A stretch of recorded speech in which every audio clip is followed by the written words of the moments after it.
Assalamualaikum everyone. So today we are recording the final and last revision speedrun for AS and that is nuclear physics बोलते हैं बहुत सारे बच्चे इसको, बहुत सारे बच्चे रेडियो एक्टिविटी बोलते हैं, बहुत सारे लोग इसको पार्टिकल फिजिक्स बोलते हैं। तो ये सब एक ही के अंदर आ जाता है और मैं आपको पूरा जो है वो चैप्टर इंशाल्लाह इसी के अंदर पढ़ा दूंगा। छोटा सा चैप्टर है, बड़े मजे का चैप्टर है। गारंटीड मार्क्स होते हैं 5 से 6 अगर आपने इस चैप्टर में रट्टा अच्छा लगाया हुआ है। थोड़ा सा रट्टा बेस्ड है, लेकिन ये है कि इसके 5 से 6 मार्क्स गेन करना P2 के अंदर इतना आसान होता है और P1 के भी अंदर इतना आसान होता है। और यकीन मानो दिल खुश होता है जब ये आखिरी क्वेश्चन होता है। बिकॉज आखिरी क्वेश्चन जब होता है ना, तो आप वैसे ही पूरा एग्जाम करके थके हुए होते हैं, तो आप कहते हैं यार इतना अच्छा इतना आसान सवाल आ गया तो मजा आ गया। ठीक है। सो इंशाल्लाह आपको जो है वो इस रिवीजन स्पीड रन के अलावा कोई और चीज की जरूरत भी नहीं होगी। तो सबसे पहले हमारे पास आ जाती है आइसोटोप की definition. Isotope is defined as atoms of the same element having the same proton और atomic number but different mass और न्यूक्लियॉन नंबर। अच्छा, बेसिकली देखो, प्रोटॉन नंबर और एटॉमिक नंबर क्या होते हैं? सेम ही होते हैं। ठीक है, atomic number is basically the proton number. हमारे पास प्रोटॉन और एटॉमिक नंबर जो है वो सेम होता है आइसोटोप्स का। लेकिन अगर हम मास नंबर की या न्यूक्लियॉन नंबर की बात करें तो ये अलग होता है। ठीक है जी। तो मास या न्यूक्लियॉन नंबर क्या होता है? मास या न्यूक्लियॉन नंबर होता है प्रोटॉन्स प्लस न्यूट्रॉन्स। यानी जितने उस एटम में प्रोटॉन्स हैं और जितने उस एटम में न्यूट्रॉन्स हैं, उन दोनों की काउंट को ऐड कर दोगे तो मास नंबर या फिर न्यूक्लियॉन नंबर मिल जाएगा। न्यूक्लियॉन कहाँ से आया है लफ्ज? न्यूक्लियॉन का मतलब है वो चीजें जो न्यूक्लियस में होती है। सो न्यूक्लियस में ये दोनों चीजें होती हैं, सो देयरफॉर इन दोनों के नंबर को ऐड कर दूंगा तो मुझे मास नंबर या न्यूक्लियॉन नंबर मिल जाता है। ठीक है। एंड एक्चुअली जो डिफरेंस आता है ना मास नंबर या न्यूक्लियॉन नंबर में, वो आता ही न्यूट्रॉन नंबर की वजह से। राइट। प्रोटॉन नंबर तो ऑलरेडी सेम है, आप पहले ही बोल चुके हो। सो जो फर्क आ रहा है इन दो वैल्यूज के अंदर वो इसी वजह से आ रहा है क्योंकि हमारे पास न्यूट्रॉन नंबर डिफरेंट है। सो बहुत सारे बच्चे लिखते हैं डिफरेंट मास नंबर, बहुत सारे बच्चे लिखते हैं डिफरेंट न्यूक्लियॉन नंबर, बहुत सारे बच्चे लिखते हैं डिफरेंट न्यूट्रॉन नंबर। वो सब करेक्ट होता है, इट्स नॉट रॉन्ग। ठीक है, तो ये डेफिनेशन याद कर लीजिएगा। जिस तरह से भी आपने याद करी है वो अच्छा है। Just keep that in your mind.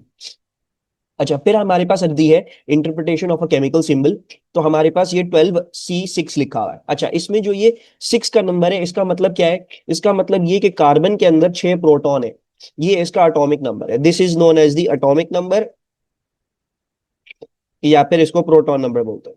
और बेसिकली अगर मैं इसके न्यूक्लियस की बात करूं, यानी अगर मैं कार्बन 6 के न्यूक्लियस की बात करूं, तो क्योंकि उस कार्बन 6 के न्यूक्लियस में 6 प्रोटॉन्स है तो उसका चार्ज क्या होगा? उसका चार्ज होगा 6 टाइम्स E। यानी 6 इंटू 1.6 इंटू 10⁻⁹ जो एलिमेंट्री चार्ज हमने इलेक्ट्रिसिटी में भी पढ़ा था। बाकी ये 12 क्या रिप्रेजेंट कर रहा है? 12 is representing your mass number या फिर द न्यूक्लियॉन नंबर। ठीक है नहीं? तो ये क्या बताता है? ये आपको बताता है कि आपके न्यूक्लियस का टोटल मास क्या है। सो 12 लिखा हुआ है, इसका मतलब क्या है? इसका मतलब ये है कि आपके न्यूक्लियस का टोटल मास जो है वो 12 म्यू है। Mu is given in the data sheet and it is 1.66 into 10⁻⁻27। It is the unified atomic mass unit. ठीक है, this is basically the mass of one proton और वन न्यूट्रॉन। तो अगर आपको ये लिखा हुआ है 12 म्यू तो आपने कुछ आप सॉरी 12 लिखा हुआ है तो आपने कुछ भी नहीं करना। एक्चुअल मास निकालने के लिए 12 मल्टीप्लाइड बाय म्यू कर देना। ठीक है। इसके अलावा अगर मैं आपसे ये पूछ लूं कि बेटा इसके अंदर न्यूट्रॉन्स कितने हैं, तो न्यूट्रॉन्स निकालने के लिए आपने मास नंबर को प्रोटॉन नंबर में से सब्ट्रैक्ट कर देना है। सो 12 - 6 आपके पास 6 न्यूट्रॉन्स आ जाएंगे। एंड अपार्ट फ्रॉम दैट, अभी तो जैसे देखो मैं न्यूक्लियस की बात कर रहा था, अगर मैं पूरे ओवरऑल एटम की बात करूं और अगर ये एटम इलेक्ट्रिकली न्यूट्रल है, यानी इसका मतलब आयन नहीं है, ना इसमें पॉजिटिव चार्ज है ना नेगेटिव चार्ज है, तो अगर इसके अंदर 6 प्रोटॉन है तो इसके अंदर 6 ही इलेक्ट्रॉन होंगे। ठीक है, तो ये सारी बातें मैंने लिखी हुई, पैराग्राफ पढ़ लोगे सबको समझ में आ जाएगा क्या मतलब है क्या नहीं है। अच्छा, फिर हमारे पास आ जाती है रेडियो एक्टिविटी या रेडियो एक्टिव डिके की डेफिनेशन। ये याद कर लीजिएगा, ये आती है। So it is the random and spontaneous. आपके पास 2 मार्क्स ना इन्हीं बातों को लिखने के, आपने रैंडम और स्पॉन्टेनियस मेंशन कर दिया। So it is the random and spontaneous decay of unstable nuclei. और तीसरा जो मार्क है वो इस बात का है कि with the release of ionising radiation. तो रैंडम और स्पॉन्टेनियस होता है ये। और हमारे पास क्या होती है? हमारे पास आयनाइजिंग रेडिएशन इसमें रिलीज होती है। इस डेफिनेशन को याद कर लो, जैसे लिखवाई हुई है वैसे ही लिख के आना तो मार्क्स गारंटीड हो। इसमें से आपको रैंडम और स्पॉन्टेनियस का मतलब पता होना चाहिए, वो मैं आपको नीचे बताता हूं। उससे पहले ये कि बेटा जैसे यहाँ पे लिखा हुआ है ना, ionising radiation like alpha beta minus beta plus gamma particles. तो अगर आप बस आयनाइजिंग रेडिएशन लिख दो, लाइक करके आगे नहीं लिखो तो कोई मसले की बात नहीं। ये सिर्फ आपको एज एन एग्जांपल देने के लिए यहाँ पे लिखा हुआ है। आप बस यहाँ तक भी लिख के अपनी डेफिनेशन को खत्म कर सकते हो। सही है। अच्छा, रैंडम क्या होता है? रैंडम का मतलब होता है कि यार आपकी जो न्यूक्लियस की प्रोबेबिलिटी ऑफ डिके है वो कांस्टेंट है। यानी हर न्यूक्लियस की डिके की प्रोबेबिलिटी क्या है? कांस्टेंट है। या फिर इन अदर वर्ड्स, ये हम पता नहीं लगा सकते कि वो किस टाइम पे डिके करेगा। We can not pinpoint the time at which the nucleus will decay, इसको हम कहते हैं रैंडम। और अगर मैं इसको ग्राफ में देखूं, if I look at it in the graph of the count rate, so ये क्या होता है, मुझे जो ये नजर आ रहा है तुम लोगों को जिडरी पैटर्न नजर आ रहा है, ये fluctuations, these fluctuations are caused by the random nature of decay. ठीक है। अच्छा, एक सवाल यहाँ पे आ सकता है कि भाई देखो, अगर हमारा न्यूक्लियर सैंपल डिके कर रहा है, डिके करते करते करते करते उसको इवेंचुअली जीरो पहुंचना चाहिए था ना, जाहिर बात है। अगर देखो मेरे पास जो था वो 20 था, सो 20 से 10, 10 से 5, 5 से 2.5, 2.5 से 1.25, 1.25 से 0.75, for all practical purposes he zero हो गया। 0.75 तो कोई न्यूक्लियस नहीं होगा ना, तो जीरो हो गया। So why is the line not going to zero? The answer is because of background radiation. तो हमारे पास हमेशा जो है वो हमारे पास कोई ना कोई बैकग्राउंड रेडिएशन भी प्रेजेंट होती है, कॉस्मिक रेज होती हैं, या और अनस्टेबल न्यूक्लियाई हो सकते हैं अराउंडिंग सराउंडिंग में, तो उसकी वजह से हमारे पास बैकग्राउंड रेडिएशन आ रही होती है। सो देयरफॉर हमारा जो भी मेजर्ड काउंटर होता है ना, वो कभी भी जीरो को नहीं जाता। ठीक है, it become stable at some value. तो ये पता होना चाहिए। इसके अलावा हमारे पास जो डेफिनेशन है वो कोर्स में वो स्पॉन्टेनियस की है। स्पॉन्टेनियस का मतलब सिर्फ और सिर्फ ये है कि भाई देखो, रेडियो एक्टिविटी या न्यूक्लियर डिके न्यूक्लियस की अंदर की कहानी से रिलेटेड है, यानी it's related with what's happening inside of the nucleus, it does not depend on external environmental factors. बाहर के फैक्टर्स पे डिपेंड नहीं कर। तो आप बाहर का अगर टेम्परेचर चेंज कर दो, बाहर का अगर प्रेशर चेंज कर दो, तो उससे कोई भी फर्क नहीं पड़ेगा, कोई भी रेट ऑफ डिके पे कोई फर्क नहीं पड़ेगा। आपको ऐसा ही कर्व मिल जाता, आपको वैसा ही कर्व मिलेगा दोबारा भी, टेम्परेचर इंक्रीज या डिक्रीज करने से, या प्रेशर इंक्रीज या डिक्रीज करने से। तो स्पॉन्टेनियस और रैंडम की डेफिनेशंस याद कर लेना, और रेडियो एक्टिव डिके की एज वेल। ठीक है, और ये भी कि ये कैसे एक्सपीरियंस होती है, you should know how they're experienced. फिर हमारे जो कोर्स में कह लो फर्स्ट पार्ट है, वो है आपका अल्फा स्कैटरिंग या फिर रुदरफोर्ड्स गोल्ड फॉइल एक्सपेरिमेंट। सो हुआ क्या, रुदरफोर्ड के दो स्टूडेंट्स ने क्या किया, उन्होंने एक रेडियो एक्टिव लेड सोर्स ली। ये क्या करती है, ये एक अल्फा पार्टिकल इमिटर होती है, it is constantly emitting alpha particles. So you can सी, मैंने यहाँ पे दिखाया हुआ है कि एक स्ट्रीम ऑफ अल्फा पार्टिकल्स यहाँ पे क्या हो रही है, इजेक्ट हो रही है, it is sending out a beam of alpha particles. उन्होंने क्या किया, उसके रास्ते में एक थिन गोल्ड फॉइल रखा, तो उनको तीन ऑब्जर्वेशंस मिली। पहली ऑब्जर्वेशन ये थी कि majority of the alpha particles pass straight through, वो सीधा सीधा पास स्ट्रेट थ्रू कर गई, उनके लिए ऐसा था कि सामने कुछ रखा हुआ ही नहीं है। फिर सेकंड ऑब्जर्वेशन ये थी, कुछ पार्टिकल्स जो थे, कुछ अल्फा पार्टिकल्स, दे deflected bye angles smaller than 90 degrees. तो आप ये देख सकते हो कि ये वाला जो एंगल है ऑफ डिफ्लेक्शन, ये 90 डिग्री से कम।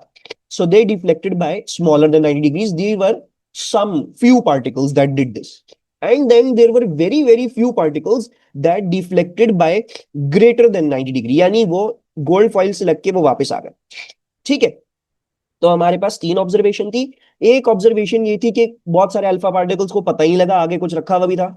फिर कुछ अल्फा पार्टिकल्स को पता लगा आगे कुछ रखा हुआ था, लेकिन उनको बहुत ही स्लाइट डिविएशन मिली। और कुछ अल्फा पार्टिकल्स बेचारे ऐसे थे जिनको आगे सामने क्या मिल गई, दीवार मिल गई, और वो वापस से रिफ्लेक्ट करके आ गए। सो ये तीन ऑब्जर्वेशन है, और इनको मैंने आपको समझाने के लिए एक जूम इन डायग्राम दी हुई ऑफ अ गोल्ड न्यूक्लियस, और ये जो मैंने लाइनें बनाई हैं ये रिप्रेजेंट कर रही है अल्फा पार्टिकल की स्ट्रीम। देखो, ये जो ब्लू से बना हुआ है ये मेरा गोल्ड का न्यूक्लियस है। न्यूक्लियस हमारा ना एक्चुअली बहुत स्मॉल होता है, और जो इलेक्ट्रॉन्स होते हैं, जो इलेक्ट्रॉन के क्लाउड्स होते हैं, वो बहुत दूर होते हैं न्यूक्लियस से। एटम का जो साइज होता है वो इलेक्ट्रॉन के क्लाउड्स की वजह से बहुत ज्यादा बड़ा होता है। अगर हम न्यूक्लियस को देखें ना, तो न्यूक्लियस एक्चुअली बहुत स्मॉल होता है। ठीक है, तो हुआ क्या, बहुत सारे अल्फा पार्टिकल्स क्या कर रहे थे, ये वाले जो रेड से बने हुए, वो न्यूक्लियस के करीब से गए ही नहीं, वो न्यूक्लियस से बहुत दूर दूर से जा रहे थे। सो उनको कुछ फील ही नहीं हुआ, वो सीधा सीधा चले गए। तो देखो, मैंने इनको ऑब्जर्वेशन नंबर 1 से क्या किया हुआ है, डिनोट किया हुआ है। फिर मेरे पास कुछ ऐसे अल्फा पार्टिकल्स थे बेटा, जो न्यूक्लियस के करीब से गए। तो क्योंकि हम सबको पता है कि अल्फा पार्टिकल्स का चार्ज क्या होता है, पॉजिटिव होता है, right? You all know these are positive particles. So therefore we can conclude कि यार न्यूक्लियस भी पॉजिटिवली चार्ज्ड है, क्योंकि अगर कोई पार्टिकल करीब से जा रहा है और डिफ्लेक्ट हो गया, तो इसका मतलब ये कि यहाँ पे इलेक्ट्रोस्टैटिक रिपल्जन हो रही थी, right? So the observation number 2 are those alpha particles that were passing close to the nucleus, and observation number 3 is of those alpha particles that were the unfortunate particles, जो कि क्या हो गए, जो कि न्यूक्लियस पे हेड ऑन चले गए। तो जब हेड ऑन जाएंगे तो न्यूक्लियस दीवार है, न्यूक्लियस के अंदर बहुत ज्यादा मास मौजूद है। ठीक है, वो हेड ऑन गए, और हेड ऑन जाके उनको सामने मिली दीवार, और वो दीवार से रिफ्लेक्ट करके वापस आ गए। सिमिलरली यहां से भी ये गया, रिफ्लेक्ट करके वापस आ गए। So this these are the three observation, और इसकी बेसिस पे हम थ्री कंक्लूजन निकाल सकते हैं। अच्छा, तो अगर हम पहली वाली ऑब्जर्वेशन की बेसिस पे देखें उसकी कंक्लूजन क्या है। सो उसकी कंक्लूजन ये है कि most of the atom is empty space. हमारा जो एटम होता है मेजॉरिटी क्या है, वो एम्प्टी स्पेस है, या फिर न्यूक्लियस का जो साइज है वो बहुत छोटा है कंपेयर टू द एटम। तो आप यहाँ पे देख सकते हैं कि भाई देखो वो अल्फा पार्टिकल्स न्यूक्लियस से बहुत दूर दूर से जा रहे हैं, क्योंकि न्यूक्लियस है ही इतना छोटा। तो करीब मतलब वो जा तो एटम में से रहे, लेकिन न्यूक्लियस इतना छोटा है तो उनको कुछ फील ही नहीं हुआ। या फिर आप ही कह लो कि most of the atom is empty space. सही है। फिर कंक्लूजन फॉर टू, वो वाले अल्फा पार्टिकल्स जो कि स्मॉल एंगल से डिफ्लेक्ट हो गए, तो उनको क्या हुआ। आप उनकी कंक्लूजन लिखोगे न्यूक्लियस इज पॉजिटिवली चार्ज, क्योंकि स्मॉल एंगल से अगर वो डिफ्लेक्ट हो रहे हैं इसका मतलब वो न्यूक्लियस से करीब से जा रहे थे, और यहाँ पे इलेक्ट्रोस्टैटिक रिपल्जन हुई है जिसकी वजह से वो डिफ्लेक्ट हुए। So some of the alpha particles were deflected by small angles, and the conclusion for that is that the nucleus is positively charge, because we know alpha particles are positively charge. So अगर repulsion हो रही है तो nucleus भी positively charge होगा। And then you have a conclusion for three, यानी वो particles जो कि न्यूक्लियस के हेड ऑन जाके लग गए थे, तो उनकी कंक्लूजन क्या होगी कि न्यूक्लियस जो है वो इज लाइक अ वॉल, दीवार की तरह है न्यूक्लियस। कि अगर कोई अल्फा पार्टिकल न्यूक्लियस के जाके हेड ऑन जाके लग जाए तो वो रिफ्लेक्ट करके वापस आ जाता है। सो उसकी कंक्लूजन ये है कि most of the mass of the atom is concentrated in the nucleus, यानी एटम का मेजॉरिटी मास कहाँ प्रेजेंट है, न्यूक्लियस के अंदर प्रेजेंट है। ठीक है। तो ये आपकी रुदरफोर्ड की गोल्ड फॉइल की एक्सपेरिमेंट है, इसको देख लीजिएगा। वैसे अनकॉमन है, इतनी आती नहीं अब, लेकिन पता होना चाहिए क्योंकि इतनी कोई मुश्किल चीज नहीं है, बहुत आसान चीज है। अच्छा, फिर some other questions. Why was a thin gold foil used. Thin gold foil इसलिए यूज था कि भाई देखो जब हम थिन गोल्ड फॉइल इस्तेमाल करेंगे तो उसमें हमारे पास एटम, जो एक विड्थ में एक एटम आ रहा होगा वो कम होंगे, यानी मोस्ट प्रोबब्ली एक एटम होगा। तो जब हम अल्फा पार्टिकल को भेजेंगे, so we will be able to study the structure of one atom. लेकिन अगर मैं क्या करूं, अगर मैं थिक ले लूं, तो थिक में क्या होगा, थिक में अल्फा पार्टिकल हम ये नहीं स्टडी कर रहे होंगे कि एक एटम का स्ट्रक्चर क्या है, बल्कि मैं ये स्टडी कर रहा हूँ कि चार एटम कंसेक्यूटिवली उनका क्या स्ट्रक्चर है। मुझे वो नहीं स्टडी करना, मुझे ये नहीं स्टडी करना कि दीवार कैसे होती है, क्योंकि ये तो दीवार बन गई ना। मुझे ये स्टडी करना था एक एटम का स्ट्रक्चर क्या है। So therefore I went with a thin gold foil. इसके अलावा why was a heavy metal like gold used. So gold जैसा हमने हैवी मेटल क्यों यूज किया, वो इसलिए बिकॉज देखो गोल्ड का जो मास होता है वो बहुत ज्यादा होता है। ठीक है। तो अगर कोई अल्फा पार्टिकल उसको जाके लगता भी है ना, तो ऐसा नहीं होगा कि गोल्ड का न्यूक्लियस बाहर आ जाए। जैसे हम बिलियर्ड्स खेलते हैं, स्नूकर खेलते हैं, ठीक है, पूल खेलते हैं, आप एक बॉल को दूसरी बॉल पे मारो तो वो बॉल आगे चल जाती है ना। हम ये नहीं चाह रहे, हम ये नहीं चाह रहे अल्फा पार्टिकल लगे गोल्ड का न्यूक्लियस बाहर आ जाए, नहीं। हमें ये करना है कि गोल्ड का न्यूक्लियस अपनी जगह पे रहे, एटम अपनी जगह पे रहे, हम उसका स्ट्रक्चर स्टडी कर सके। ठीक है। We don't want the atom to get displaced from its position. So that is why हम क्या कर रहे हैं, हम जो है वो ये कर रहे हैं। ठीक है, we using a gold foil and not some lighter element like aluminium foil. ठीक है, हम वो इसलिए इस्तेमाल नहीं कर रहे। अच्छा, तो ये सारी बातें मैंने आपके लिए यहाँ लिखी हुई भी है, ये पढ़ लेना एक नजर, बिल्कुल क्लियर हो जाएगा क्या लिखा हुआ है क्या नहीं लिखा हुआ। ठीक है।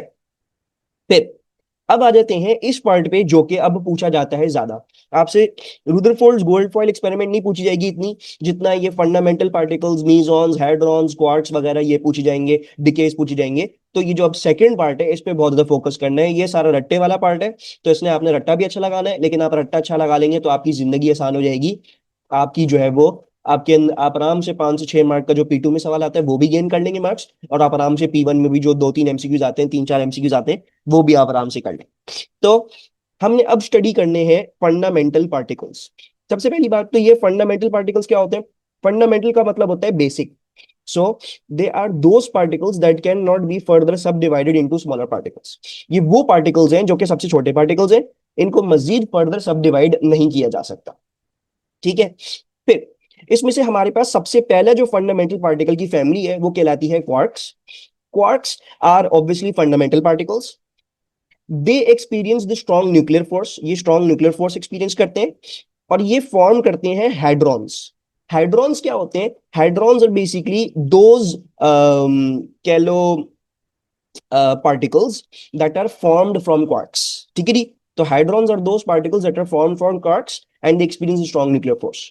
हाइड्रॉन्स में हमारे पास दो किस्म है, एक मीजॉन कहलाती है और एक बेरियन कहलाती है। मीजॉन्स क्या होते हैं, मीजॉन्स के अंदर एक क्वार्क और एक एंटी क्वार्क होता है। Mesons have a quark and an anti quark. Anti quark क्या होता है ये आगे जाके समझ में आ जाएगा।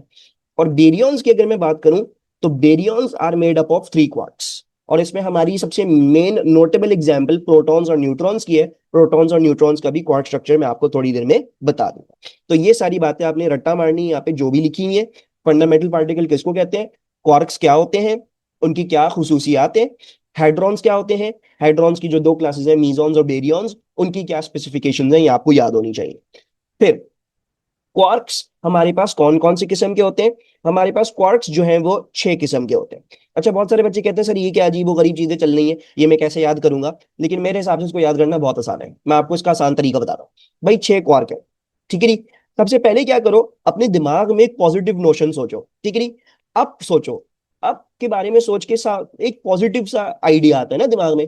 फिर टॉप, टॉप और अब सिनोनिम्स है, पॉजिटिव सा ही आइडिया आ रहा है। चार्म, ठीक है जी, किसी को चार्म करना एक पॉजिटिव नोशन ही है।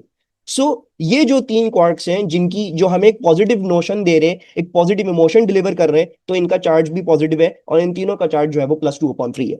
All three of them have a charge of +2/3।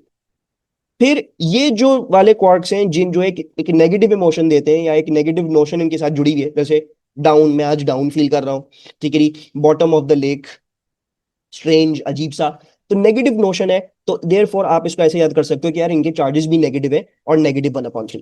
Quarks में हमारे पास दो ही चार्जेस हैं, एक +2/3 का है और एक -1/3 का है। जो पॉजिटिव नोशन वाले क्वार्क्स हैं उनका प्लस में है चार्ज, और जो नेगेटिव नोशन वाले क्वार्क्स हैं उनका नेगेटिव में है चार्ज। मास हर क्वार्क का एक ही है, हर क्वार्क का मास जो है वो 1/3 म्यू है। तो आपको सारे याद नहीं करने, आपने बस याद करने हर क्वार्क का मास 1/3 म्यू है, तो आपने वो लिख दिया। और बस पॉजिटिव वाले क्वार्क का पॉजिटिव चार्ज, नेगेटिव वाले क्वार्क का नेगेटिव चार्ज। एंड देन इसके अलावा हमारे पास एक क्वांटिटी है विच इज स्ट्रेंजनेस। ये हर के लिए जीरो है, हर क्वार्क के लिए जीरो है एक्सेप्ट फॉर स्ट्रेंज। स्ट्रेंज के लिए क्या है, स्ट्रेंज के लिए -1 है। ठीक है, तो बस ये याद कर लो, आपने क्वार्क्स याद कर लिया, आपको 6 के 6 आराम से आसानी से याद होगा। ठीक है। अच्छा, अब हम आ जाते हैं on the second class of fundamental particles and they are known as leptons. Leptons क्या होते हैं, leptons are obviously not made up of quarks. And ये क्वार्क्स से इस तरह से डिफरेंट होते हैं कि ये स्ट्रॉन्ग न्यूक्लियर फोर्स को एक्सपीरियंस नहीं करते। Quarks experience the strong nuclear force, leptons do not experience the strong nuclear force. ठीक है, तो ये और उनके बीच में डिफरेंस होता है। अच्छा, हमारे पास जो लेप्टॉन्स हैं, इनमें हमारे पास 6 लेप्टॉन्स होते हैं, लेकिन आपने अगर याद करने, आप सिर्फ ये दो याद कर लो। एक इलेक्ट्रॉन, इलेक्ट्रॉन सबको पता होता है, बच्चे बच्चे को पता होता है, 0 उसका मास होता है, -1 उसका चार्ज होता है, ठीक है जी, उसका सिंबल ई होता है। हम आगे जाके देखेंगे उसका सिंबल हम बीटा माइनस लिख रहे होंगे, क्योंकि fast moving electron is known as a beta minus, तो वो भी हम आगे देख लेंगे। बाकी हम प्रैक्टिकल पर्पजेस के लिए 0 लिखते हैं इसका मास, लेकिन इसका एक्चुअल मास आपको डेटा शीट में दिया हुआ है, और वो है 9.11 इंटू 10⁻−31। कभी कभी इलेक्ट्रॉन का एक्चुअल मास भी जरूरत पड़ जाती है, तो वो डेटा शीट में से आप निकाल लीजिएगा। And then we have got the other particle that we need to memorise, and that is an electron neutrino. Neutrino क्या होते हैं, न्यूट्रिनो बेसिकली वो पार्टिकल्स होते हैं जिनका मास भी नहीं होता, जिनका चार्ज भी नहीं होता, नेग्लिजिबल चार्ज, नेग्लिजिबल मास। ठीक है जी। सो इसका सिंबल जो है वो वी होता है, और इसके ऊपर हम क्या लिखते हैं, 0 0 लिखते हैं। ये हमारा न्यूट्रिनो हो गया। एंड ये होते ही बेसिकली क्या है, they are particles that have negligible charge and mass. तो क्वार्क्स 6 के 6 याद कर लें, और लेप्टॉन्स में इलेक्ट्रॉन और न्यूट्रिनो जो है वो ये याद कर लें। ठीक है। फिर the third family of the fundamental particles is known as bosons. Bosons क्या होते हैं, bosons are force carrier particles that are exchanged when matter particles interact. जब भी हमारे पास कोई कह लो न्यूक्लियर इंटरेक्शन होता है, ठीक है, तो उस दौरान ये पार्टिकल्स होते हैं जो कि एक्सचेंज होते हैं या ये इन्वॉल्व होते हैं। तो therefore we call them as the force carrier particles, and they are basically exchanged when matter particles interact. इनमें हमारे पास 5 बोसॉन्स होते हैं, लेकिन आपने हर किसी का नाम नहीं याद करना, आपको डब्ल्यू बोसॉन पता होना चाहिए बस। क्योंकि डब्ल्यू बोसॉन जब हम आगे देखेंगे beta minus beta plus decay में, तो ये वहां पे इन्वॉल्व होता है, and it is involved in the weak nuclear interaction. इसके अलावा और कुछ पता होने की जरूरत नहीं है, ये बाकी नाम आपको देख, आप बस ऐसे ही देख लीजिएगा, ये याद नहीं करने। और बाकी गामा फोटोन के बारे में स्पेसिफिकेशन लिखी हुई है, ये हम ऑलरेडी पढ़ चुके हैं। जो गामा रेज हमने पढ़ी थी वही वाला गामा फोटोन है, ठीक है, it's the same gamma photon, the gamma rays वाला। तो ये आपके पास आपकी फंडामेंटल पार्टिकल्स की 3 फैमिलीज है। पहली क्वार्क है, quark experience strong nuclear force, they make up hadrons. Hadrons के अंदर दो चीजें हैं, मीजॉन्स और baryons. Mesons contain quark and anti quark, baryons are made up of 3 quarks. Leptons, अच्छा फिर क्वार्क्स के हमारे पास ये सारे नाम, फ्लेवर्स और मासेस आपने याद करने होंगे, ठीक है जी। नाम, फ्लेवर्स, चार्जेस और मासेस और स्ट्रेननेस, ये याद करना होगा। फिर लेप्टॉन्स में आ जाओ। Leptons do not experience strong nuclear force, और बस इलेक्ट्रॉन और इलेक्ट्रॉन न्यूट्रिनो में याद करना है। Then bosons. बोसॉन्स में आपने सिर्फ डब्ल्यू बोसॉन याद रखना है कि वो weak nuclear interaction beta minus beta plus decay में इन्वॉल्व होता है, दैट्स इट, ठीक है। अच्छा, फिर अब हम आ जाते हैं एंटी मैटर। आपने देखा था ऊपर मीजॉन जो है वो उसमें एंटी क्वार्क होता है, तो ये एंटी क्या होता है? Anti matter is basically a particle which has the same mass as their matter counterparts but opposite charge। क्या मतलब हुआ इस बात का? इस बात का मतलब ये हुआ कि यार मेरे पास अगर प्रोटॉन है और मैं इसका एंटी प्रोटॉन बोलना चाह रहा हूं, तो यार देखो इसका मास तो सेम होगा, लेकिन इसका चार्ज अगर यहाँ पे +1 है तो यहाँ पे -1 होगा, उल्टा हो जाएगा। So antimatter are basically the particles just like the matter particles, they have the same mass, but क्या फर्क होता है? बस ऑपोजिट चार्ज होता है। और हम उसका सिंबल कैसे लिखते हैं? जो भी सिंबल था उसके ऊपर बार लगाते हैं। तो अगर पी प्रोटॉन का था तो bar P will be anti proton. Neutron, mass same लिखोगे, चार्ज ऑपोजिट कर दोगे, जीरो को क्या ही ऑपोजिट करो, जीरो ही आएगा। सो आपके पास एंटी न्यूट्रॉन यही आ जाएगा, ठीक है। इसी तरह इलेक्ट्रॉन है, इसी तरह अप क्वार्क है, डाउन क्वार्क है, न्यूट्रिनो है, ठीक है जी। सो हमारे पास क्वार्क्स के भी एंटी एग्जिस्ट करते हैं। अब देखो जैसे ये क्वार्क है, अप क्वार्क है, इसका एंटी कैसे बनेगा? 1/3, 1/3 हो जाएगा, मास सेम रहता है, +2/3 -2/3 हो जाएगा, चार्ज उल्टा हो जाता है एंटी के लिए, ठीक है। तो बस ये एक सिंपल सा फंडामेंटल है, आप ये सारे जो है वो एग्जाम्पल्स जो है वो क्या कर सकते हो, देख सकते हो, इट्स वेरी इजी, ठीक है। तो ये आ जाता है हमारे पास हमारी एंटी मैटर की थ्योरी में। अच्छा, फिर let's discuss the quark structure of proton and neutron. ये याद करना है बेटा, क्वार्क स्ट्रक्चर ऑफ प्रोटॉन और न्यूट्रॉन याद होना चाहिए। प्रोटॉन का जो क्वार्क स्ट्रक्चर है वो है UUD, और न्यूट्रॉन का जो क्वार्क स्ट्रक्चर है वो है UDD। अच्छा जी, तो हम सबको पता है कि अब क्वार्क यानी जितने भी क्वार्क्स है उनका मास जो है वो 1/3 है, तो इन सबका मास जो है वो 1/3 आ गया। और बाकी अप क्वार्क का क्या होता है? अप क्वार्क का +2/3, और डाउन क्वार्क का क्या होता है? -1/3, ठीक है। So what you can do is you can do charge and mass balancing and see. देखो 1/3 + 1/3 + 1/3 क्या होगा? 3/3, 3/3 is 1, so therefore you can see 1। Then देखो +2/3 + 2/3 -1/3 क्या बन जाएगा? +3/3 बन जाएगा, विच इज वंस अगेन +1। सो ये इसका चार्ज आ गया, ठीक है जी। न्यूट्रॉन देखो, वही 1/3 + 1/3 + 1/3 क्या हो जाएगा? 1 हो जाएगा। एंड +2/3 -1/3 -1/3 जीरो का चार्ज रहेगा, न्यूट्रॉन का चार्ज जीरो आ गया। तो ये दोनों क्वार्क स्ट्रक्चर्स आपको याद होने चाहिए हैं, प्रोटॉन का भी न्यूट्रॉन का भी लाजिमन तौर पे याद होना चाहिए, ठीक है जी। एंटी प्रोटॉन का क्या होगा? सिंपल होगा, एंटी प्रोटॉन में एंटी अप होगा, एंटी अप होगा, एंटी डाउन होगा। जो ऊपर वाला स्ट्रक्चर था ना उसको एंटी भी ले लो, यूयूडी था आपने anti you anti you anti D ले लिया। और न्यूट्रॉन में भी यही करना है, यूडीडी था तो आप anti you anti D anti D ले लो, और अब चेक कर लो सही किया है कि नहीं किया। सो 1/3, 1/3, 1/3 +2/3 +2/3 -1/3, देन 1/3। सॉरी, मैंने एंटी नहीं किया, माय बैड। सो एंटी आपका क्या होगा? देखो अगर आपका +2/3 था तो एंटी आपका -2/3 होगा, ये भी -2/3 होगा। और डाउन का क्या था? -1/3, तो एंटी डाउन का +1/3 हो जाएगा, ठीक है। तो इसी तरह जो है वो हम लिख लेंगे, और ये इस तरह से आ गया हमारे पास। And now you can do charge and mass balancing, देख लो 1/3 + 1/3 + 1/3 1 हो जाएगा, 1 आ गया। फिर ये देखो -2/3 -2/3 + 1/3 -3/3, चार्ज -1 आ गया। फिर ये देखो 1/3 + 1/3 + 1/3 1 आ गया। फिर ये देखो -2/3 1/3 1/3 जीरो हो जाएगा, जीरो आ गया। So anti neutron anti proton को याद करने की जरूरत नहीं है, अगर प्रोटॉन और न्यूट्रॉन याद है तो एंटी न्यूट्रॉन एंटी प्रोटॉन निकालना आपके लिए 2 मिनट का काम होगा, कोई मुश्किल बात नहीं है उसमें, ठीक है। देन बेटा we have the concept of annihilation. Annihilation क्या कहती है? अनाइलेशन ही कहती है कि यार फॉर एग्जांपल अगर आपके पास एक प्रोटॉन था और आपने एक एंटी प्रोटॉन उसके करीब लाके रख दिया, तो ये दोनों एक दूसरे को तबाह बर्बाद कर देंगे और अपना सारा का सारा मास क्या कर देंगे? एनर्जी में कन्वर्ट कर देंगे। So when a matter and its corresponding antimatter particle interact, they annihilate each other and their mass completely converts into energy, ठीक है नी? तो this is known as annihilation। So basically जो है वो आपके पास क्या है? आप अप ले लो, एंटी अप ले लो, एक दूसरे को अनाइलेट कर देंगे। इलेक्ट्रॉन ले लो और पॉजिट्रॉन ले लो, तो ये एक दूसरे को अनाइलेट कर देंगे, ठीक है जी। अच्छा, ये दोनों आगे आ जाएंगे काफी डिटेल में कि इलेक्ट्रॉन क्या है, पॉजिट्रॉन क्या है, क्योंकि हम beta minus beta plus decay करेंगे, तो मैं इसको आगे भी जाके इंशाल्लाह आपको क्लियर करूंगा। लेकिन एनाइलेशन का कॉन्सेप्ट बस ये है, ये एएस के लिए इतना इंपॉर्टेंट नहीं है, ए2 के लिए ज्यादा इंपॉर्टेंट, लेकिन पता होना चाहिए। फिर what is conserved in a nuclear decay, ये पता होना चाहिए। एनर्जी कंजर्व होगा, मोमेंटम कंजर्व होगा, मास या बेरियन नंबर कंजर्व होगा, और चार्ज कंजर्व होगा। अगर एग्जामिनर ने आपसे पूछा हुआ है स्टेट करने को, तो आप पहले ये दो चीजें लिखो। First write these two things, then you can write the other two, अगर और मार्क्स दिए हुए और लाइनें बची हैं। वरना पहले वो दो लिखो, अगर बचा हुआ है तो फिर दूसरी चीजें लिख लो। पहले हम हमेशा ये लिखेंगे, ठीक है।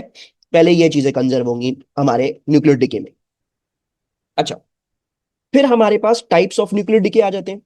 सबसे पहला जो टाइप ऑफ डिके है न्यूक्लियर डिके, वो गामा डिके है। गामा डिके सबसे फालतू डिके है, इसमें कुछ भी नहीं होता। इसमें सिर्फ गामा रेडिएशन रिलीज होती है। गामा रेडिएशन का कोई चार्ज कोई मास नहीं होता। सो अगर कोई चार्ज कोई मास नहीं है तो देखो एक्स और ये जीरो है, तो इसका मतलब क्या है, यहाँ पे भी एक्स होगा। वाई और ये जीरो है, तो इसका मतलब यहाँ पे भी वाई होगा। आपका चार्ज और मास हमेशा बैलेंस्ड होगा, देख लो। X plus zero will equal to X X, ठीक है। Y plus zero will equal to Y Y.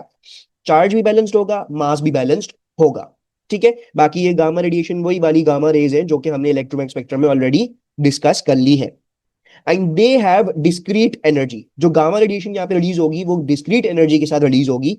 Discrete का क्या मतलब है वो मैं आपको थोड़ी देर में अभी नीचे जाके समझाऊंगा, ठीक है। लेकिन गामा डिके के सवाल आते ही नहीं है, क्योंकि इतना फालतू डिके इसमें कुछ होता ही नहीं है। इसमें सिर्फ गामा रेडिएशन रिलीज हो जाती है, बाकी न्यूक्लियस का स्ट्रक्चर और कोई चीजें चेंज नहीं होती, ठीक है।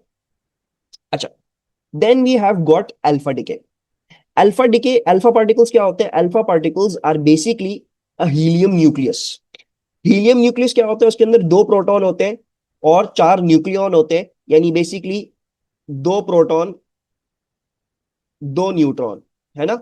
एंड टोटल में क्या हो जाएंगे? टोटल में चार न्यूक्लियॉन हो जाएंगे, सही है। तो ये आपके पास हो गया, सही है। अच्छा, तो ये आ गया आपके पास।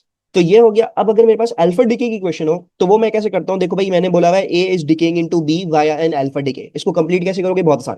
भाई देखो, पहले तो तुम्हें अल्फा का तो ऑलरेडी पता है ना कि वो 4 होता है और 2 होता है, ठीक है। अब तुमने चार्ज और मास बैलेंसिंग लगाना। 23 में से 4 इधर आ गया, तो बाकी जो है वो फिर इधर आएगा, तो 23 - 4 यानी 19 इधर आएगा। 11 में से 2 इधर आ गया, तो 11 - 2 9 जो है वो इधर आ रहा होगा, सिंपल, ठीक है। इसके अलावा हमारे पास यहाँ पे गामा रेडिएशन भी रिलीज हो सकती है। जरूरी नहीं है हर दफा हो, लेकिन हो सकती है, ठीक है। सो ये अल्फा डिके की क्वेश्चन है, बहुत आसान है, बहुत सिंपल है। चार्ज और मास बैलेंसिंग से आप 2 मिनट में कर सकते हैं। So the examiner can also ask you बेटा कि in what form is the energy released. So आप सबसे पहले क्या लिखोगे? आप लिखोगे काइनेटिक एनर्जी ऑफ प्रोडक्ट्स, ठीक है जी। तो ये जो न्यूक्लियाई होंगे ये कोई स्टेशनरी नहीं होंगे। बेसिकली होगा कि जो ए का जो न्यूक्लियस था वो टूटेगा दो हिस्सों में से, एक उसमें से हिस्सा जो है वो अल्फा पार्टिकल बनेगा और दूसरा हिस्सा उसमें से बी वाला न्यूक्लियस बनेगा। And they both will have some kinetic energy. So the first form in which energy is released is the kinetic energy of products, and the second form is some gamma radiation may also be released, ठीक है। So sometimes अगर हमारे पास extra energy है तो वो gamma radiation की form में भी रिलीज हो सकती है। फिर ये वाला सवाल भी बहुत इंपॉर्टेंट है। Why do both daughter nuclei B and alpha travel in opposite directions? मैंने आपको भी बताया, ए का न्यूक्लियस फटेगा, दो बी और अल्फा बनेगा। इनको हम डॉटर न्यूक्लियस कहते हैं। ये बेसिकली इसका बच्चा है, ए के दो बच्चे हैं, बी और अल्फा। तो ये ऑपोजिट डायरेक्शन में क्यों जा रहे हैं? Why are they going to go in opposite direction? Well, उसकी एक्सप्लेनेशन ये है कि भाई देखो, ए टूटने से पहले we can assume its initial momentum to be zero. और जब ये टूटा और दो हिस्सों में बन गया, ठीक है जी, यानी एक बी और एक अल्फा, तो क्योंकि इनिशियल मोमेंटम जीरो था तो कंजर्वेशन ऑफ मोमेंटम ये कहती है कि फाइनल मोमेंटम भी जीरो होगा। सो देयरफॉर अगर अल्फा पार्टिकल एक डायरेक्शन में जा रहा है तो बीटा वाले पार्ट वो सॉरी बी वाले पार्टिकल को या दूसरे वाले न्यूक्लियस को ऑपोजिट डायरेक्शन में जाना पड़ेगा। वाई? बिकॉज अगर मैं कन्वेंशन बनाऊंगा तो उसके हिसाब से जो है वो एक वेलोसिटी पॉजिटिव जाएगी, एक वेलोसिटी नेगेटिव जाएगी, एक मोमेंटम पॉजिटिव एक मोमेंटम नेगेटिव, दोनों कैंसिल आउट करके जीरो हो जाएंगे, ठीक है। So we will write that के before decay the momentum of A may be considered negligible. So as momentum is conserved,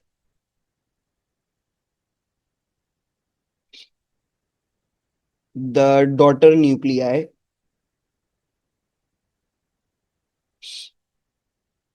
must travel in opposite directions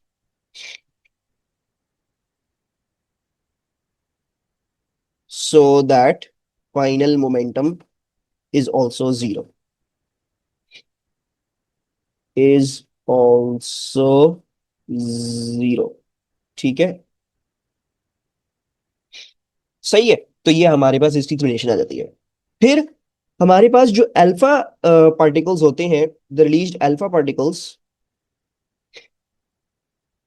have discrete energy. हमारे पास जैसे gamma के मैंने आपको ऊपर बताया कि यार उसके पास डिस्क्रीट एनर्जी होती है, सिमिलरली अल्फा की केस में भी हमारे पास डिस्क्रीट एनर्जी होती है। डिस्क्रीट का मतलब ये है कि अल्फा पार्टिकल्स जो भी होंगे ना उनकी हमेशा एक ही एनर्जी आ रही है। डिस्क्रीट का मतलब होता है specific, it means specific. In that means the alpha particles will always have one specific value of energy। ठीक है, जैसे आप जूतों का साइज लेने जाते हो तो 6, 7, 8, 9, 10 ये स्पेसिफिक साइज है, आपको 6.2 का जूता नहीं मिलेगा। इसी तरह अल्फा पार्टिकल भी आपको बस इतनी ही एनर्जी का मिलेगा, कोई रेंज नहीं मिलेगी। ये नहीं होगा कि अल्फा पार्टिकल की एनर्जी ये भी हो, ये भी हो, ये भी हो, ये भी हो, ये नहीं होगा। It will be a discrete graph, एक स्पेसिफिक वैल्यू मिल रही होगी एनर्जी की। ठीक है, फिर हमारे पास हो जाते हैं beta minus decays. Beta minus decays release a fast moving electron, और फास्ट मूविंग इलेक्ट्रॉन को हम बीटा माइनस पार्टिकल बोलते हैं बेसिक। और मैं आपको ऑलरेडी ऊपर बता चुका हूं कि in the beta decays the W boson is involved which is causing the weak nuclear interaction. सही है। So in the beta minus decay हो क्या रहा होता है, अगर हम क्वार्क लेवल पे देखें तो क्वार्क लेवल पे डाउन क्वार्क अप क्वार्क में तब्दील हो रहा होता है। So what is happening is our down quark. Down quark क्या था, उसका मास 1/3 था, चार्ज -1/3 था। किस चीज में कन्वर्ट कर रहा है ये अप क्वार्क में कन्वर्ट कर रहा है। अप क्वार्क का मास भी 1/3 होता है, चार्ज क्या होता है +2/3। अब भाई देखो, मास तो बैलेंस्ड है, 1/3 लेफ्ट हैंड साइड में, 1/3 राइट हैंड साइड में, लेकिन चार्ज बैलेंस नहीं है। यहाँ पे -1/3, यहाँ पे +2/3 है। +2/3 में क्या ऐड करूं कि वो -1/3 बन जाए। So I will need to add a particle which has no mass, क्योंकि मेरा मास ऑलरेडी बैलेंस्ड है। और चार्ज को बैलेंस करने के लिए मुझे क्या चाहिए होगा, मुझे यहाँ पे -1 चाहिए होगा, क्योंकि +2/3 -1 equals to -1/3। So what is this, this is basically a beta minus particle and electron. Electron ही होता है ना, 0 का मास -1 का चार्ज, राइट। सो ये आ गया। अच्छा, जब भी मैं बीटा माइनस पार्टिकल बनाऊंगा, बीटा माइनस याद रखना, बीटा माइनस क्या है, it is of the matter family. Electron belong करता है मैटर फैमिली से।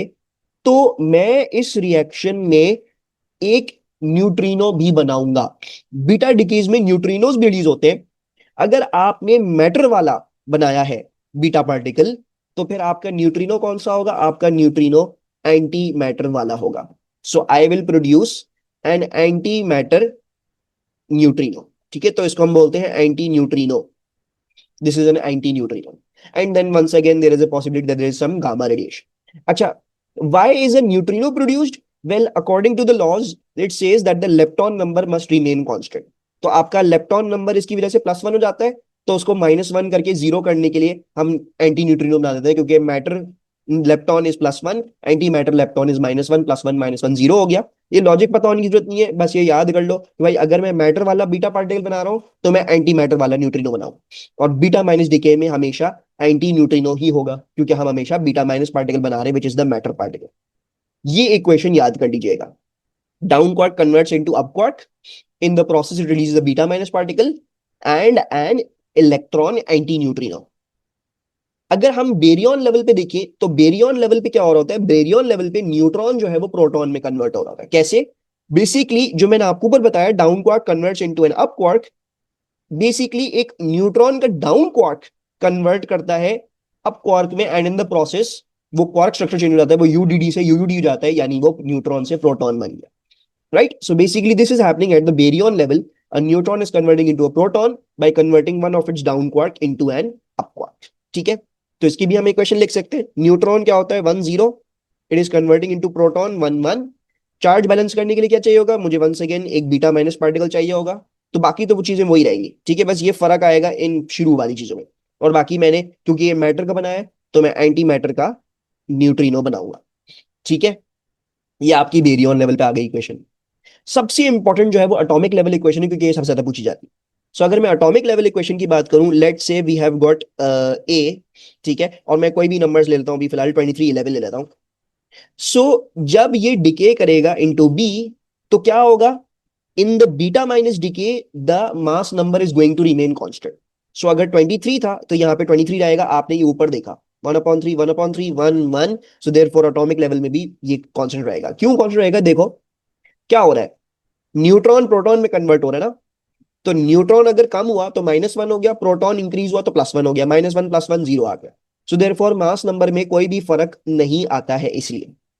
और प्रोटॉन नंबर पे कोई फर्क आएगा, बिल्कुल आएगा। क्यों आएगा, because neutron is converting into proton, तो प्रोटॉन एक ज्यादा हो गया। सो एक ज्यादा होने की वजह से हमने इसको 12 लिख दिया इस तरह से, और बाकी आपकी इक्वेशन वैसी की वैसी हो जाएगी, लाइक दिस, ठीक है। सो ये आपकी बीटा माइनस डीके की इक्वेशन है एट 3 डिफरेंट लेवल्स। एक क्वार्क लेवल जिसमें हम कहते हैं डाउन क्वार्क अप क्वार्क में तब्दील हो रहा है, एक बेरियन लेवल जिसमें हम कहते हैं न्यूट्रॉन प्रोटॉन में कन्वर्ट हो रहा है, और एटॉमिक लेवल इक्वेशन जिसमें हम क्या करते हैं, जो भी हमारा न्यूक्लियस उसका मास एज इट इज लिख देते हैं और उसका प्रोटॉन नंबर को +1 कर दें।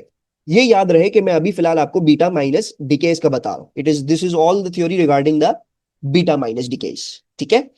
और ये बातें मैंने यहाँ पे लिखी हुई है, देखो इन बोथ बीटा डिकेस, बोथ का मतलब ये, अभी मैं आपको बीटा प्लस भी पढ़ाऊंगा तो उसमें भी आप ये देखेंगे mass number remains the same.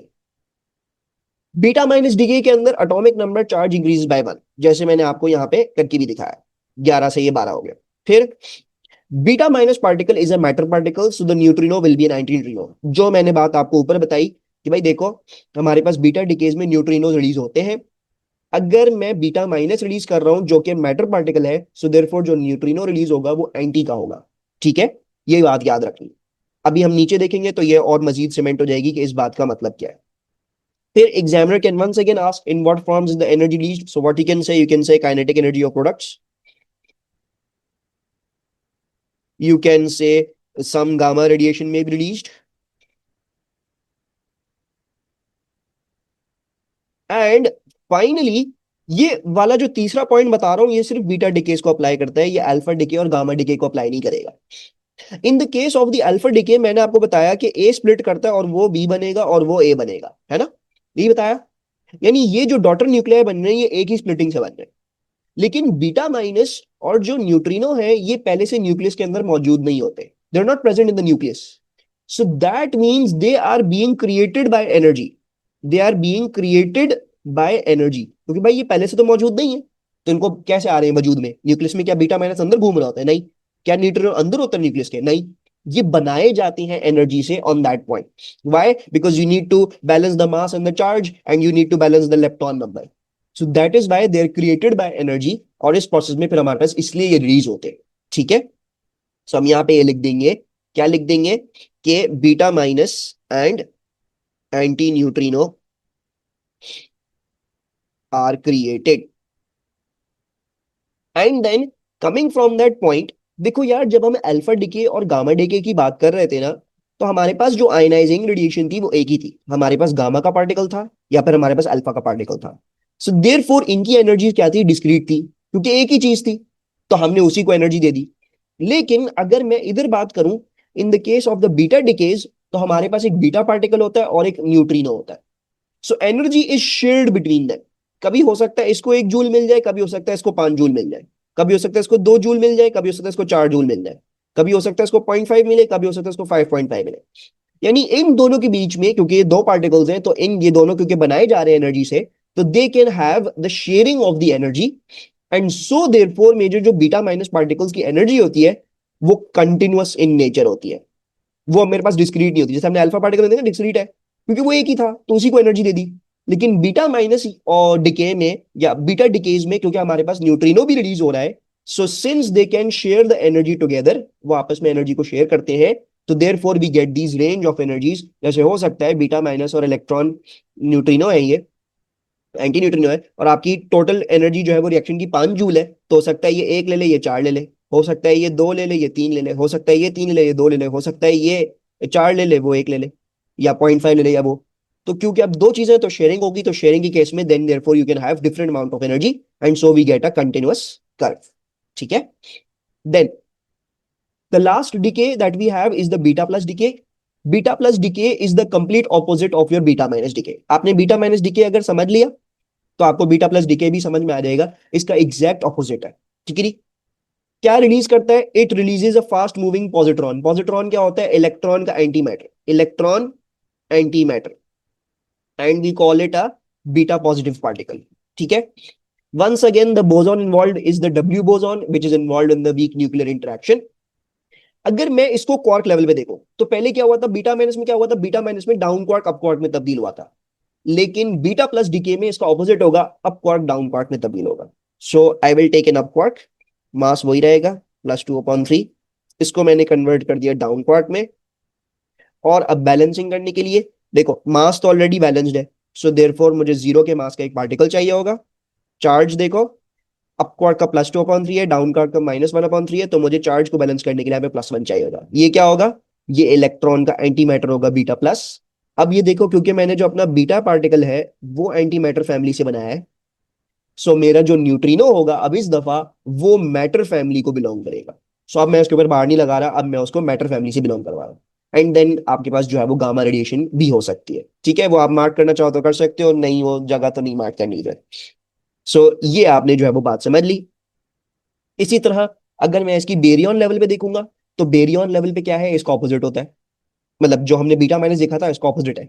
Beta minus में क्या था? न्यूट्रॉन प्रोटॉन में कन्वर्ट होता था, अब प्रोटॉन जो है वो न्यूट्रॉन में कन्वर्ट होगा। और क्या हो रहा है? प्रोटॉन का जो अप क्वार्क है वो कन्वर्ट हो रहा है इनटू न्यूट्रॉन का डाउन क्वार्क। ठीक है, तो this is what is happening. Let's write the baryon level equation. So equation क्या होगी? प्रोटॉन है 1 1, it is converting into a 1 0 neutron. Balance करने के लिए क्या करना चाहिएगा? मास हमारा ऑलरेडी बैलेंस्ड है तो मुझे 0 का मास चाहिए। चार्ज को बैलेंस करने के लिए मुझे राइट हैंड साइड पे +1 चाहिए। So this is a beta plus particle. ये एंटी मैटर फैमिली से बिलोंग कर रहा है, तो मेरा न्यूट्रिनो क्या होगा? मेरा न्यूट्रिनो मैटर फैमिली से बिलोंग करेगा, मैं उसके ऊपर बाहर नहीं लगाऊंगा। ठीक है, आपने ऊपर देखा कि मैंने जब भी न्यूट्रिनो का सिंबल लिखा तो मैंने सिर्फ बाहर लिखी उसको एंटी न्यूट्रिनो दिखाने के लिए। तो बीटा प्लस में याद रखना है कि बीटा प्लस में हमारा बीटा प्लस पार्टिकल अगर रिलीज हो रहा है तो फिर न्यूट्रिनो सादा वाला रिलीज होगा, एंटी मैटर वाला नहीं होगा। And then finally we have the atomic level equation. So once again let's take the example 2311। सो अगर ये डिके करेगा तो क्या होगा? दोनों बीटा डिकेज में मास नंबर सेम रहता है। देखो मास नंबर चेंज हुआ, 1/3 1/3 सेम, 1 1 सेम, कुछ भी मास नहीं चेंज करता। क्यों नहीं चेंज करता? बिकॉज देखो प्रोटॉन एक कम हो गया तो इसका मतलब क्या है? -1 हो गया, न्यूट्रॉन एक बढ़ गया, +1 हो गया, -1 +1 फिर दोबारा से 0 हो गया। तो बीटा डिकेज में प्लीज याद रखना है कि हमारा मास नंबर क्या रहता है? सेम रहता है। सो देयरफॉर मैंने अपना मास नंबर सेम रख लिया। प्रोटॉन नंबर को क्या होगा? प्रोटॉन नंबर एक कम हो गया ना, क्योंकि प्रोटॉन न्यूट्रॉन में कन्वर्ट हो गया। So proton number has decrease by 1, so मैं 11 की जगह क्या कर दूंगा? इसको 10 कर दूंगा। बाकी फिर वही चीजें होंगी, बीटा प्लस पार्टिकल और जो है वो इलेक्ट्रॉन न्यूट्रिनो। तो ये आ गया। बाकी ये पॉइंटर्स भी यहाँ पे लिखे हुए। In both beta decays mass number remain same, ये ऊपर भी बताया था। In beta plus decay atomic number slash charge decreases by 1, ये ऊपर आपको करवा दिया, 11 से इसको 10 करवा दिया। Beta plus particle is antimatter particle, so the neutrino will be a regular matter neutrino, like I told you. ये एंटीमैटर का है तो न्यूट्रिनो मैटर का होगा। ठीक है, इन दोनों में हमेशा ऑपोजिट होगा, यानी मतलब अगर ये मैटर का है तो वो एंटी, अगर ये एंटी का है तो ये मैटर। ठीक है। In what forms the energy released, तो ये वही वाली बातें आ जाएंगी। तो I am just going to copy paste that above. जो अभी कॉपी पेस्ट लिखा था ऊपर वही कॉपी पेस्ट कर रहा हूं यहाँ पे। Kinetic energy of the products and some of the radiation may be released as gamma radiation, and apart from that the beta plus and neutrino are created. ठीक है, and then same thing, the beta plus and the neutrino have a continuous range of energies. Why? Because once again there are two things, ये बनाई जा रहे हैं energy से, तो ये शेयरिंग करेंगे एनर्जी का। जब शेयरिंग करेंगे तो हमारे पास एक कंटिन्यूस स्पेक्ट्रम आ जाता है इनकी एनर्जी का। ठीक है, then we have got some questions easy peasy, तो वो हम कर लेते हैं। That's going to conclude this revision speed run. क्या लिखा हुआ है? A nucleus of 24194 Pu decays by an emission of beta minus particle followed by the emission of an alpha particle. What is the mass number and atomic number of the product that forms? अच्छा जी, देखो भाई हमारे पास एक Pu 24194 का nucleus है। ठीक है, ये डिके कर रहा है via a beta minus emission. So ये क्या कर रहा है? एक बीटा माइनस इमिशन जो है वो रिलीज कर रहा है। क्या बताया था मैंने आपको? बीटा माइनस डिके में मास नंबर सेम रहता है, तो 241 होगा। प्रोटॉन नंबर इंक्रीज बाय 1 हो जाएगा, बिकॉज न्यूट्रॉन प्रोटॉन में कन्वर्ट हो जाता है, तो ये 95 हो जाएगा। सो ये हो गया। फिर क्या लिखा हुआ है, followed by the emission of an alpha particle. अब क्या हो रहा है, अब एक अल्फा पार्टिकल रिलीज हो रहा है, so we are releasing alpha particle which is 4 2, ठीक है, बीटा माइनस इज 0 -1। तो क्या करेंगे, 241 में से 4 सब्ट्रैक्ट कर दूंगा, तो मेरे पास मेरा रिजल्टिंग आ जाएगा, लेट से 241 - 4 इज 237, एंड 95 में से 2 सब्ट्रैक्ट कर दूंगा क्योंकि वो अल्फा पार्टिकल ले गया, सो ये 93 आ जाएगा, ठीक है। तो मेरे पास मेरा जो है वो वाई का मास और एटॉमिक नंबर आ गया, इट इज 237 एंड 93, ठीक है। So we can write this down, mass number क्या हो गया, 237, और एटॉमिक नंबर क्या हो गया, ये मेरे पास 93 हो गया, ठीक है,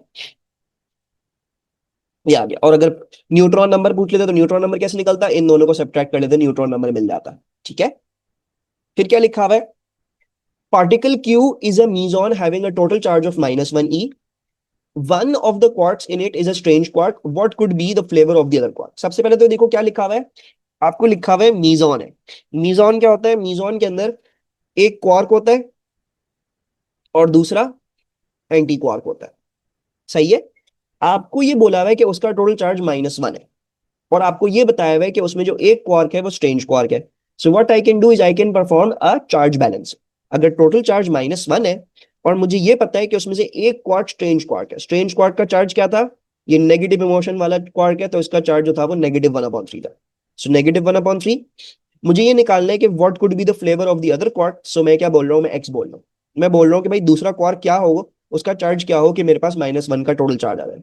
so if you calculate x, क्या आ जाएगा ये, -1 + 1/3, सो वी आर गेटिंग -2/3।